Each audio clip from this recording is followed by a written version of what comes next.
जंग के लिए तैयार ईरान, सीधा अपडेट आपके सामने। ये रहा गलीबाफ का विजुअल, जिसमें ईरान के जो गलीबाफ हैं यानी जो पार्लियामेंट स्पीकर हैं, उन्होंने धमकी दी।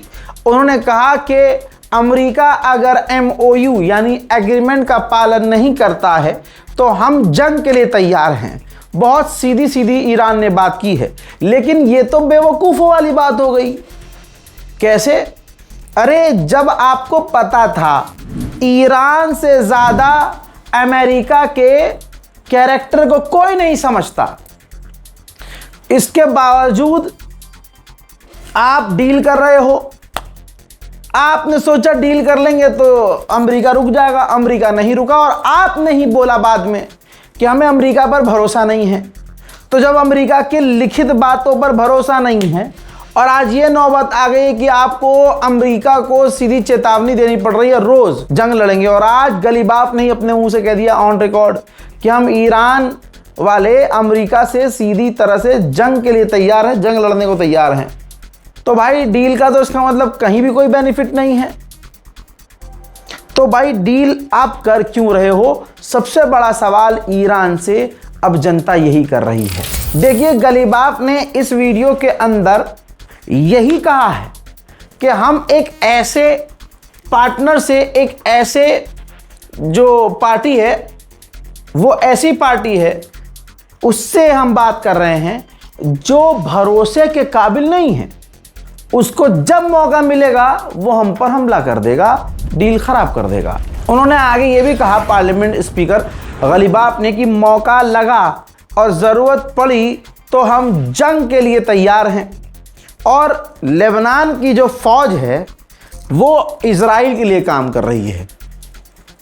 ये बात कोई नई नहीं है, ये हकीकत है कि लेबनान की फौज इजराइल के इशारों पर चल रही है, क्योंकि लेबनान की पूरी सरकार अब जब राष्ट्रपति ही डोनाल्ड ट्रंप के कहने पर चल रहा है और डोनाल्ड ट्रंप इजराइल के कहने पर चलता है, तो कुछ भी कंफ्यूजन वाला है ही नहीं।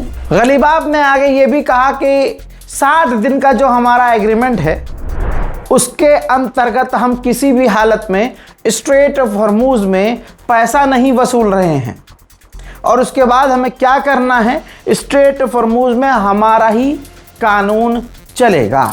मेरे दोस्तों, अमेरिका की एक टीम कतर पहुंची है, ये ताज़ा अपडेट है। अब ये लोग मानने लगे कि कतर के अंदर ईरान भी जा रहा है, तो कतर में ईरान और अमेरिका की बातचीत होगी। लेकिन ये बात सिर्फ एक साइड से सही है कि अमेरिका इस लालच में गया है कतर कि कतर मीडिएशन करवा देगा और ईरान सामने से हमसे बात कर लेगा। अब फिर खबर आती है कि देखिए ईरान की एक डेलीगेशन कतर जा रही है, तो समझ में आने लगा लोगों को कि भाई ये पीठ पीछे से बात करेंगे। लेकिन ईरान ने अगले ही पल क्लियर कर दिया कि हम कतर जो जा रहे हैं वो अमेरिकी ऑफिशियल से बात करने नहीं जा रहे हैं। कतर जो हमारे कुछ रकम, कुछ पैसे रिलीज करने वाला है, उस सिलसिले में अपने हम पैसे लेने के लिए, पैसे रिलीज करवाने के लिए वहां जा रहे हैं। इसके बाद तीसरा बड़ा अपडेट आता है, खुद कतर ने कह दिया कि जो ईरान की डेलीगेशन आ रही है वो अमेरिकी डेलीगेशन से डायरेक्ट बातचीत नहीं करेगी। अमेरिकी पूर्व राष्ट्रपति बराक हुसैन ओबामा ने अपना मुंह पूरी तरह से खोल दिया है। ताज़ा तरीन इंटरव्यू में उन्होंने बोला कि जो डील अब की जा रही है, हमारी सरकार बेहतर डील कर चुकी थी। यहाँ तक कि हमारी इंटेलिजेंस, दुनिया भर की टॉप इंटेलिजेंस ने ये माना था, रिपोर्ट शाया की थी कि ईरान परमाणु नहीं बना रहा है, और उस डील पर हम काम भी कर रहे थे। फिर उसके बाद अगली सरकार यानी डोनाल्ड ट्रंप की सरकार आती है और अपने आप उस डील से बाहर निकल के डील खराब कर देती है, और उसके बाद हम एक ऐसी जंग में फंसते हैं जिसमें हमारे बिलियंस ऑफ बिलियंस डॉलर खर्च होते हैं, जैसा कि आपने देखा।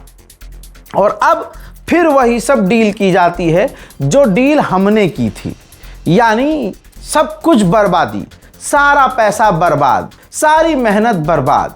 और आज भी ये नज़र आ रहा है कि मुझे लग रहा है कि अभी भी करंट गवर्नमेंट डोनाल्ड ट्रंप की सरकार के पास कोई भी फ्यूचर प्लान नहीं है।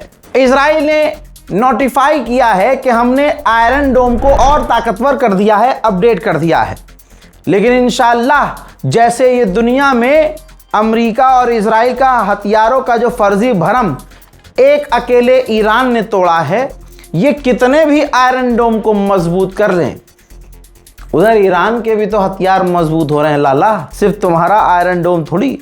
जंग के दौरान हमने देखा है कि अमेरिका और इजराइल के इंटरसेप्ट करने वाली मिसाइलें और एयर डिफेंस सिस्टम इतने फेल हुए हैं कि वहां से मिसाइल निकलती थी आयरन डोम से तो कंफ्यूज होके वो उल्टा इजराइल में ही जाकर फट जाती थी। वो तमाम वीडियोस आपने देखी है ना। अल्लाह बहुत बड़ा है। उधर IRGC के ऑफिशियल ने फिर से बयान दिया है कि हमें अमेरिका पर भरोसा नहीं है और हमारी फिंगर ट्रिगर पर है। अमेरिकी सेंटॉम कमांड कभी सैटेलाइट इमेज जारी कर रहे हैं, कभी अपने फाइटर जेट की इमेज जारी कर रहे हैं और आज इन्होंने अपने फौजियों की ट्रेनिंग की तस्वीर जारी की है और बतलाया है कि मिडिल ईस्ट में हमारी फौज ट्रेनिंग ले रही है। यानी ऐसा लग रहा है कि एक हारा हुआ इंसान तस्वीरों से अपनी जीत दिखाने की कोशिश कर रहा है। उधर ईरान भी पीछे नहीं है। ईरान का हर तीसरा ऑफिशियल कह ही रहा है कि हम अमेरिका से जंग के लिए तैयार हैं। इजराइल के अंदर ही एक 20 साल के अमेरिकी नागरिक को इजराइल ने गिरफ्तार किया है इस इल्ज़ाम में कि ये 20 साल का अमेरिकी लड़का इजराइल में रहकर ईरान के लिए जासूसी कर रहा था। मेरे दोस्तों, ईरान की गवर्नमेंट ऑफिशियल ने कहा है कि अमेरिका को स्ट्रेट ऑफ हॉर्मुज़ पर किए गए तमाम एग्रीमेंट्स को मानना होगा और स्ट्रेट ऑफ हॉर्मुज़ के मामले में किसी तीसरे देश को बोलने की ज़रूरत नहीं है। यानी ईरान ने फ्रांस को ये क्लियर, क्योंकि फ्रांस बहुत उछल रहा था ये इधर इसके लिए, अरे स्ट्रेट ऑफ हॉर्मुज़ के लिए फ्रांस बहुत बोल रहा था, ज्ञान दिए जा रहा था, तो ईरान ने बिल्कुल क्लियर कह दिया है कि तीसरे देश को स्ट्रेट ऑफ हॉर्मुज़ पर बोलने की कोई ज़रूरत नहीं, इंटरफेयर करने की ज़रूरत नहीं है। उधर ईरान शुरू से कुर्द के लड़ाकों के पीछे पड़ा हुआ है, मार रहा है। लोग ये भी कहने लगे थे यार, जब कुर्द कह रहे हैं कि भाई हम नहीं लड़ना चाहते, हम पीछे हट रहे हैं, हम नहीं लड़ेंगे, हम नहीं लड़ेंगे, नहीं लड़ेंगे, नहीं लड़ेंगे, मैदान छोड़कर अपने पुरखों की तरह वो भाग गए थे, तो ईरान ढूंढ ढूंढ के क्यों मार रहा है? देखिए, ईरान बेवकूफ़ पट दिमाग बिल्कुल नहीं है। ईरान को पता था इनका कैरेक्टर क्या है, मौका पाते ही ये आएंगे और मारेंगे हमें। वही हुआ। ईरान के कुर्दिस्तान के इलाके में, बॉर्डर के इलाके पर कुर्द के आतंकवादियों ने ईरान में घुसपैठ करके बॉम्ब ब्लास्ट किया, हमला किया, जिसमें ईरान के 2 फौजी मारे गए। तो इसका मतलब ईरान सही मार रहा है इन लोगों को। अमेरिकी उपराष्ट्रपति JD वेंस ने कहा है कि हमें भाई गारंटी चाहिए ईरान से कि ईरान परमाणु नहीं बना रहा है, हमें वेरिफिकेशन भी चाहिए, यानी IAEA जाकर चेक करे कि ईरान अपने किसी भी क्षेत्र में परमाणु नहीं बना रहा है, यूरेनियम का एनरिचमेंट नहीं कर रहा है। आगे इन्होंने ये भी कह दिया, आदत से मजबूर, शराफत से आदमी कहाँ मानता है। अब इसने JD वेंस ने ये भी कह दिया कि डोनाल्ड ट्रंप ईरान पर बमबारी करने को तैयार हैं। अगर बमबारी करने से हमें अपना ऑब्जेक्टिव पूरा होता है, अपना मकसद हमारा पूरा होता है, तो भैया हम बमबारी करने को तैयार हैं। ट्रंप बमबारी करने को तैयार है। ट्रंप ने तो बमबारी कर ही दी, ईरान के सुप्रीम लीडर को शहीद कर दिया तुम लोगों ने, और उसके बाद सारी दुनिया झेल रही है और दुनिया भर में जो नुकसान हुआ है उसका लिखित में तुम हिसाब भी नहीं रख सकते। और अगर ट्रंप की सोच सही है तो ट्रंप तो यही सोच रहा था कि सुप्रीम लीडर को मारूंगा, 2 दिन में जंग जीत जाऊंगा, लेकिन पूरी दुनिया के एल लग गए। तो एक बार फिर से दोबारा तुम कोशिश करके देख लो। हजरात लीजिए, दिल ऐसे दर्द कर रहा है इस तस्वीर को देख के कि बयान नहीं किया जा सकता। फुल स्क्रीन पर दिखा रहा हूं। देख लीजिए, ज़ियारत कर लीजिए। ये ईरान के supreme leader Ayatollah Syed Ali Khamenei के जनाजे की तस्वीर है, जिसके ऊपर अमामा काला नज़र आ रहा है और 2 ताबूत आपको और नज़र आ रहे हैं। ये उनके ही परिवार के ताबूत हैं। देखिए, इसकी कन्फर्मेशन नहीं है कि इसके अंदर उनकी लाश जनाजा मौजूद है। ये कन्फर्म है कि ये ताबूत उन्हीं के लिए तैयार किया गया है, जिसकी ये पहली झलक दुनिया के सामने आई है। मेरे दोस्तों, उधर भारत के प्रधानमंत्री माननीय नरेंद्र मोदी ने ईरान के राष्ट्रपति पेजेश्कियान से बात की और उसकी जानकारी मोदी ने खुद दी है।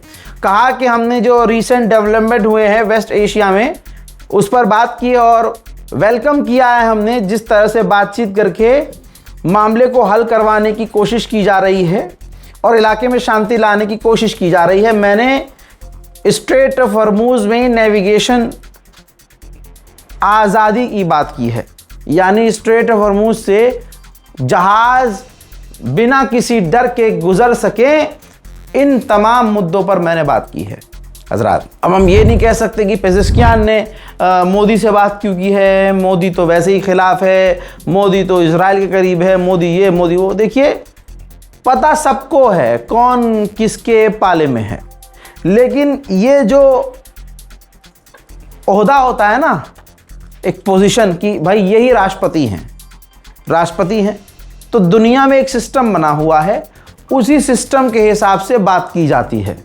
अगर ईरान ने मोदी से बात कर ली तो कोई रिश्तेदारी नहीं हो गई, ठीक है भाई। तो बहरहाल ईरान को थोड़ा सख्त रहना चाहिए अपने दुश्मनों के साथ और दुश्मन के साथियों के साथ। ये तमाम ईरान के चाहने वाले मानते हैं, बट ईरान की शायद भाई वो भी अपना देश चला रहे हैं, उनके सिस्टम में क्या चल रहा है हमें क्या पता, उनकी आगे की क्या रणनीति है हमें क्या पता। बहरहाल फ़िलहाल के इस अपडेट में इतना ही। अभी और भी खबरें आनी हैं। जब तक आप इस रिपोर्ट को देखिए, शेयर कीजिए, अपनी राय कमेंट में लिखिए और इंतज़ार कीजिए हमारे अगले अपडेट का। तब तक के लिए जय हिंद।